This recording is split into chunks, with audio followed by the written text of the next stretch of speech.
Hi, and welcome to Feedback, episode 36.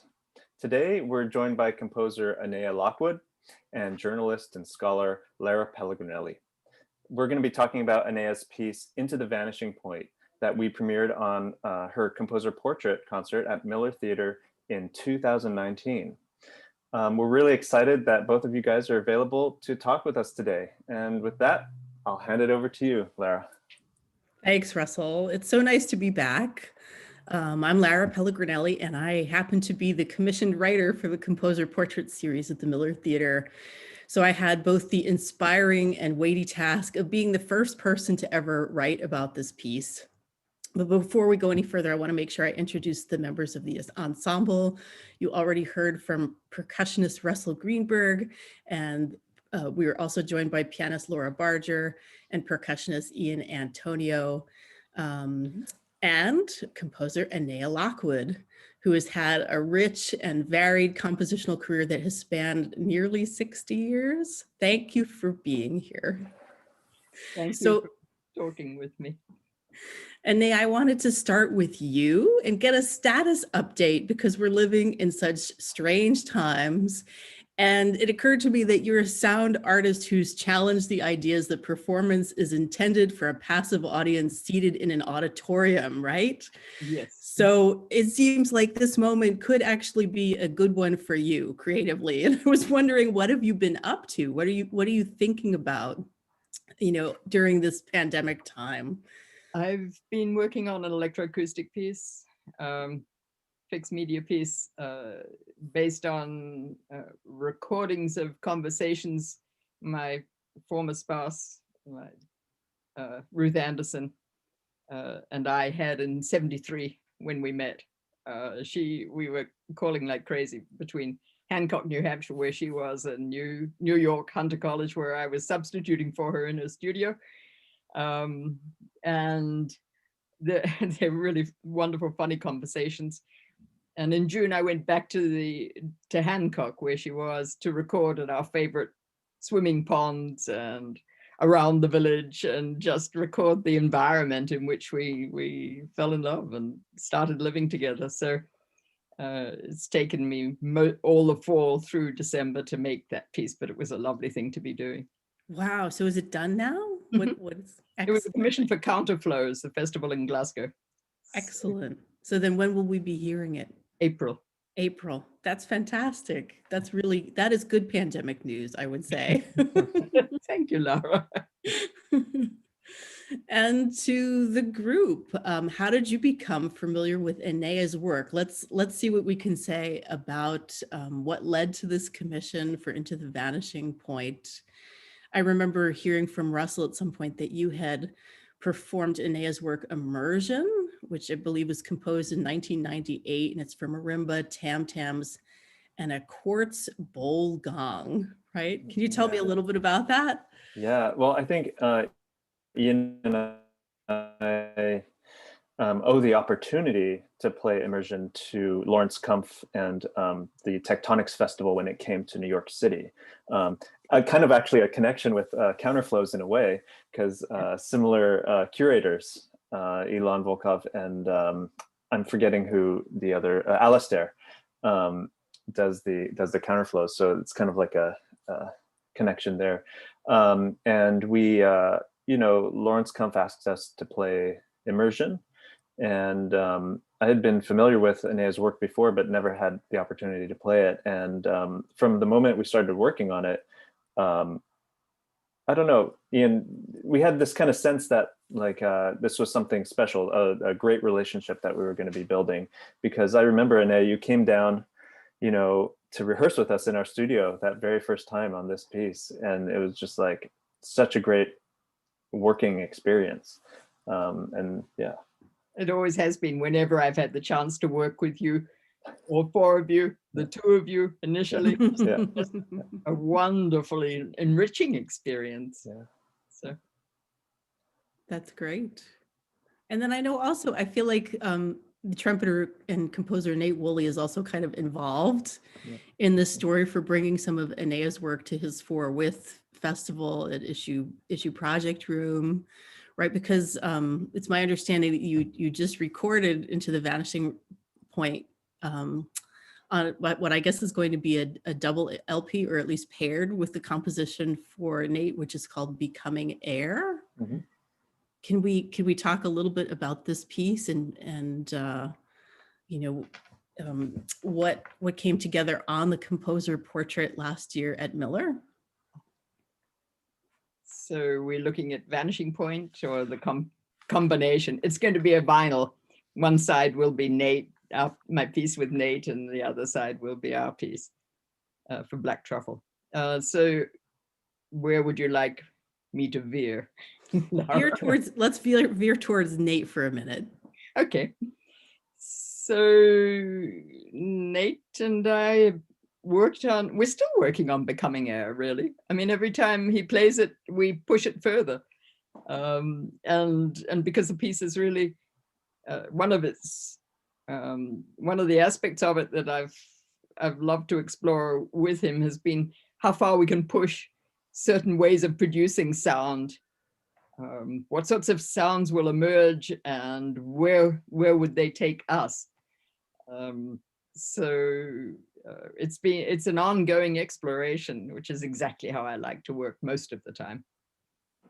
It seems like this is a kind of technique, maybe the word technique is not quite right, but a kind of process that you've explored in many pieces in terms of control of sound or pushing sound. And I wanted to read just a short quote from the interview that we did last year, which was that you told me that any one of the sounds we use when we're composing really has its own intrinsic structure, and especially sounds that come from the environment. Those sounds are not happenstance, but originated in some action. Listen to a river and how intricately layered the sound of water is. That's what draws me to rivers. I want to suggest that those structures are beautiful and worth paying attention to as any of the structures one could compose in a studio. I find them more interesting a lot of the time than any of the sounds I could compose. Certainly a compile in a studio, not always, fortunately, or I wouldn't be able to make electroacoustic pieces too. But often, not knowing what's coming next is thrilling, which is exactly the joy of working with Yanhua, because all the sounds you all make are made with such precision of hearing and imagination and technique, all rolled into one. They're so alive. They have such beautiful contours, so just to see what you'll do next and where and how you interweave with each other is a pure delight and really unpredictable. That's perfect. And it seems like these pieces are going to be an amazing pair on that LP. And I think maybe we should listen to a little bit of Becoming Air. Sure.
How did the commission for Into the Vanishing Point come about?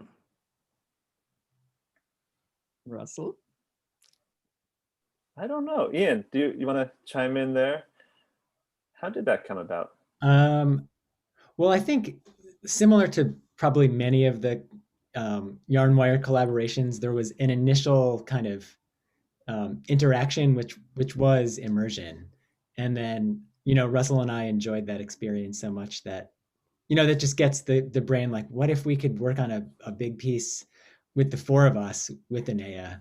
So it starts with an idea, but then quickly goes to like the logistical realities, like funding, venue, all that timeline. Mhm.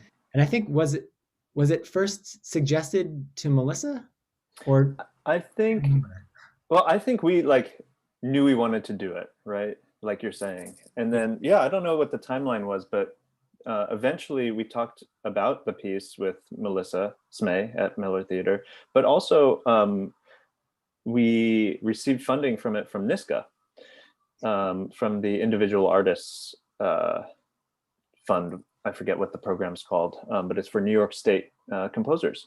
And so thank you, NISCA, for supporting this. And then, you know, we talked to Melissa about it, and she kind of, along with us, created the portrait concert with this piece as a major part of it. And I believe Miller also helped with the commission of this and producing the event. So it like Ian said, it really started from that little germ of an idea, and we're really fortunate that that people wanted to support it. Oh, that's my good fortune, giving me a chance to work with you all for over a year. I mean, what luxury. And it's been wonderful. Yeah. Did you have an idea, though, compositionally, where you wanted to start, or in terms of instrumentation? Because we have, you know, Laura and Ning, we have two pianists, we have two percussionists. Like, how did you enter this piece? You know, what was your thinking about the process that would take shape in order to make something with this? You know, we could maybe for you it's not unusual. Some people will say like it's unusual instrumentation for a quartet, right? I don't find any instrumentation unusual. I think I don't think any could be unusual, but it started in a very different place for me. I had read an appalling article, really, in its implications in the New York Times Magazine about the ongoing disappearance of insect populations around the world, which is, of course, dire environmentally. It ripples through whole ecosystems. And I began thinking about that and thinking that could be the basis of a piece we could all work on together. And I sort of came up with a very loose structure, which started with each member of the group creating a little vocabulary of sounds which was hers or his uniquely, and from which we could work. And I took this idea to our first meeting and found that everybody had read the article and all of us felt the same way about it. So from there, we figured out a sectional structure. The piece would move through certain sections. And as we kept working on it, it might have been you who first said this, Laura. I'm not sure, but I have a sort of memory of that. You said it seemed to you that what we were doing was mourning, M-O-U-R. And that was so clear. So the piece moves through, as I read it, setting up little environments, but not seeking to evoke insect-like sounds. There's nothing too literal about it, preferably. And there's nothing literal about it. Moving into a sort of protestation at this unraveling into a sense of mourning, a sort of rather ceremonial sense of mourning, and not into resolution. How it can't resolve. Does that sort of echo what you three also, how you three read it? Yeah. Yeah, very close. Yeah. Laura, do you remember making that comment? I don't remember making that. It sounds like something I would say, so it's possible. but no, my memory is exactly as Annea stated, and I loved the sort of prompt that she also gave us before our very first meeting, which was, you know, in making this vocabulary of sounds, to choose sounds that you love. and that you love to make. So that we already went into it with a very personal feeling of agency, which I think is such a lovely and generous invitation from a composer. Just in case anyone wanted to see it, right? We could actually pull up that article. Russell had it. I had a photocopy of it that Annea had given me, and the title of it is "The Insect Apocalypse is Here," and it ran in the New York Times Magazine as a feature in 2018. And the article is set up by observing something that the author or the authors of some studies called the windshield phenomena, that they noticed that as they were out driving, that no longer were there bugs splattering on their windshields. And so there were huge collection projects to see exactly how many insects were out there, and that it appeared that insect populations had declined as much as 80%, right? Which is huge. Just to kind of put a number on what we're talking about, that this is evidence of what we might call the sixth extinction, a massive dying off of vast numbers of species, right? But not something that happened because of external forces like a meteor striking the planet, but that, you know, we are largely responsible for this as human beings. Thank you, Lara. Yes, exactly. And so with this individual vocabulary that you were using, it was my understanding that you were recording the sounds and journaling. So is this a notated score? Like, how did the actual language wind up evolving as you were working together in this collaborative way? Can you see that? Yes. This is a composite score. Everybody made notes on what sounds, what methods of production, when, right? On your iPads and so on. And then at the end of the whole process, after the Miller Theatre concert, I asked everybody to send their notes to me, and I compiled them. So this is a series of mnemonics in a way, reminders, text. Yeah. What happened? It's like a script from here, like a play or something. Oh yeah. Yeah. Right. And it was amazing when we assembled on last Saturday, to rehearse. It seemed to me as if it just fell right into place, didn't it? And it was over a year since we'd last done it. Yeah, that was crazy. I needed to refer to photos I found. Like I saw the notes, you know, and all that stuff. So when we recently recorded it, I think that's going to help add to the material we need for the piece, you know, so we know exactly the instruments, the layout and stuff like that. So documentation is like part of the score, I feel like, you know, which is kind of cool. Can we hear some of it? Sure, yeah. This is, I have a clip of the very beginning. One of these, we call them swarms. And so this is from the beginning of the piece, yeah.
Cool. So I would go to sessions with the group and bring a little Adderall along and record the session to remind me of what had emerged and think it through, and would listen to those sessions once or twice between meetings.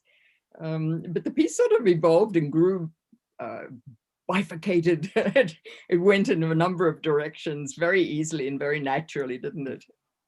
Yeah.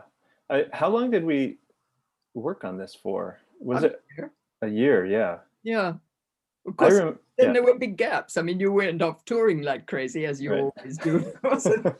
And I went to Montana for the summer, as I always do. So, Well, I remember it was like we haven't worked like this with composers before. It's like something we've always wanted to do, you know, like actually a collaborative work. You know, people throw around that term a lot. Yeah, it's a collaboration, but many times people actually just mean a commission. But this truly was a collaboration, I felt like, between you guiding us and us playing. But I mean, we're kind of guiding each other in a way. And it was, at the beginning, it was hard, I thought, for me, you know, to snap out of our usual role. And I forgot to write down notes. I think we all did not write down notes the first time, maybe even the first 2 times.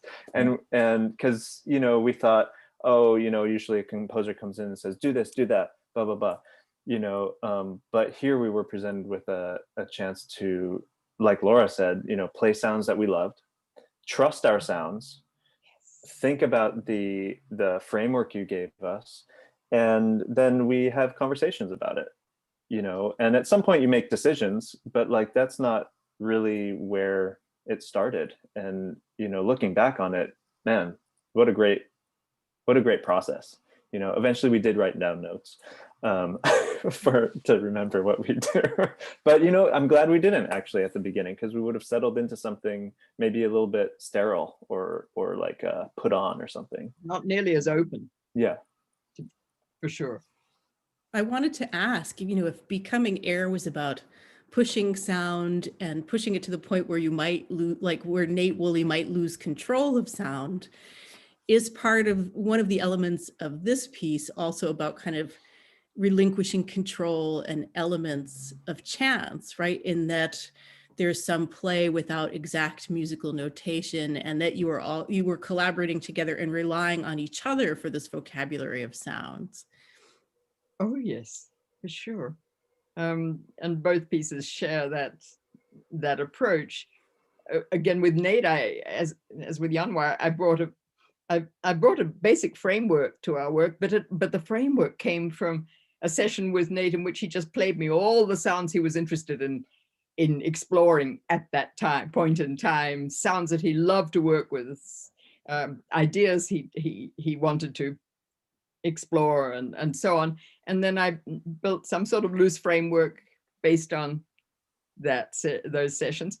And then we kept part of the framework, chucked parts out. The pieces are elastic, basically, as I think about them. The piece sort of stretched itself in different directions. And even now, we want to keep it really pretty open so that we're surprised by where it can go. And I would like to think that Into the Vanishing Point can be like that too. So that, and it is in the recording. So I just listened to the 3 takes, and they're really significant differences between them. And that was all just one afternoon of discoveries, so to speak. I mean, yeah. So it's a lovely process. I just find it so much more interesting than trying to conjure up sound combinations in my imagination, notate them as closely as possible, which when I was like 23 became impossibly detailed for people to have to read, and then ask musicians to make them happen. It's so much more interesting if we can just work collaboratively from our personal experiences and feelings and what I call ground of being. Should we hear another excerpt from the piece, perhaps from the middle? Sure. Okay. This excerpt is what we call, well, it's like a scream-like sound, and it starts with Laura. Laura, what's the technique that you use on this? I have the inner tube of a bike tire that's like kind of, it has this powdery stuff that's almost like rosin, and the sort of dryness of the rubber creates this really, it's like a sort of teeth shattering sound, like nails on a chalkboard almost, but different. Awesome. So yeah, we'll get to enjoy that sound. And it is a cool sound. And it's like at the middle of the piece. So here's that. And Ning's blowing a dog whistle. You're right. That's right. And Ian, Right. you were doing bowed cymbal and crotales, was it? And that, oh, you were doing very fast work on crotales. Crotales, Yeah, that's right. Join after Laura initiates. Yeah. Fantastic. Yeah. Yeah. And Russell, you were doing bowed tam. Bowed tam tam. Yep. Yeah. Yeah. It's super intense. In the rehearsal on Saturday, which was at Jan Weir's studio, I just walked into the middle of the group while they were doing it. It was an astonishing physical sensation, There were all sorts of combination frequencies and difference tones popping up all around me, and I just had to shift my head minutely and the whole spectrum would change. It was an incredible experience. Thank you all. Yeah, that's fun. Memorable. Well, let's give it a listen. Here it is.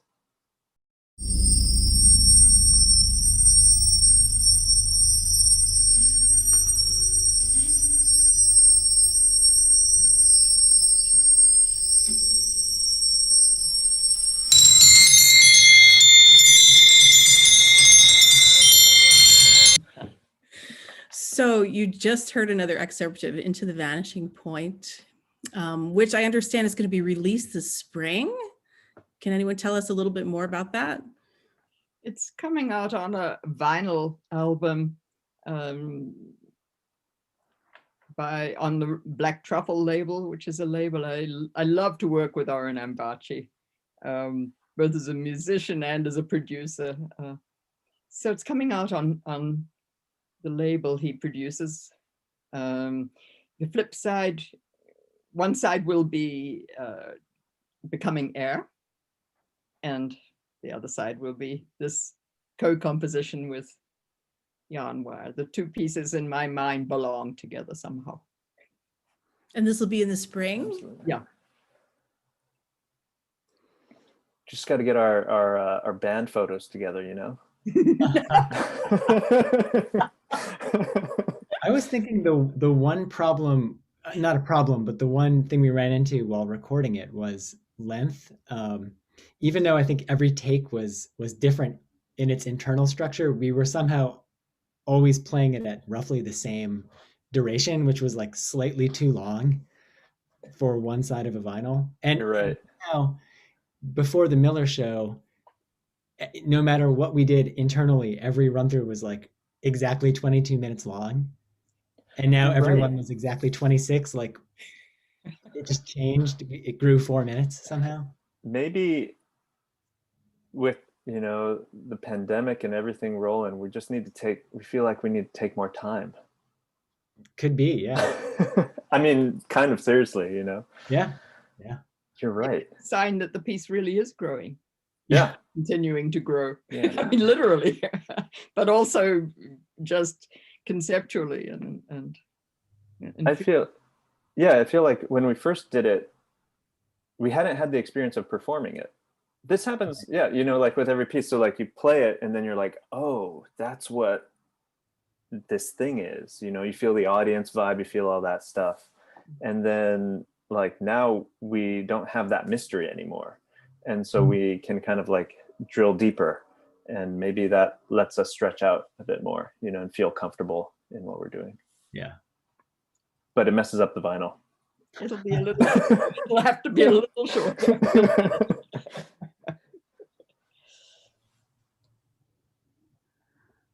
Awesome. Yeah. So the next excerpt is kind of like the end of the piece, and we were thinking that the connection really between our initial working together on Immersion and this piece is actually the physical instrument of that low F bowl gong, which begins Immersion and then also ends maybe not the last sound of Into the Vanishing Point, but it kind of initiates the third long section of the piece. So there's that nice connection between the two. Yeah, it wasn't intentional, but you know, it just happened. Wasn't that amazing? I as I recall, you both took. I had the F quartz bowl gong, and you took it with you to Scandinavia. Was it Denmark? Somewhere for a performance? And somehow was it that the producers ended up buying you the whole range of quartz bowl gongs, or you just decided to invest in them? Something like that. Well, we got some quartz bowls for another piece, and in Luxembourg for the Rainy Days Festival, they had us play immersion, but we actually didn't bring your original F bowl because that's too dangerous, and so we didn't want it to break, and so they bought one, and so now we have an additional quartz bowl. Super. So it's great. So I think we'll play that final excerpt on the way out of the show. And with that, I want to thank all of you for being here today. It was really awesome, connecting and talking about the piece again. Thanks, Annea, and thanks, Lara, for being here. Our next episode is next week on February 11th, where we'll be talking with Michael Gordon and Argeo Ascani. Remember to subscribe to our channel so you won't miss an episode. And if you feel like supporting this series and our other projects, you can always become a supporter on patreon.com. In a couple of weeks, we're going to have an exclusive interview with some other composers for all supporters and to ask additional questions. So with that, we'll hear the last excerpt, and thanks a bunch. Thank you. Thank you. Thank you. Yeah.